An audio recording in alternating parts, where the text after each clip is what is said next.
یزید پلید کا ایک اور سیاہ کارنامہ، اس بدبخت نے کربلا کے واقعے کے بعد مسلم بن عقبہ کو 12,000 یا 20,000 کا لشکر شر اثر دے کر مدینہ منورہ کی طرف روانہ کیا۔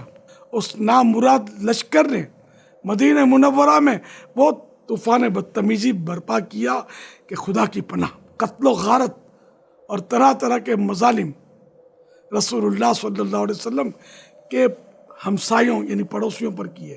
700 صحابہ کرام علیہم رضوان کو شہید کیا گیا اور دوسرے عام مسلمانوں کو ملا کر 10,000 مسلمان شہید کیے گئے۔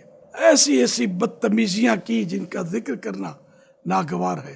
مسجد نبوی شریف علی صاحب الصلاۃ والسلام کے ستونوں میں گھوڑے باندھے گئے۔ 3 دن تک مسجد نبوی میں لوگ نماز سے مشرف نہ ہو سکے۔ مدینہ پاک کے گلی کوچوں میں حضرات صحابہ و تابعین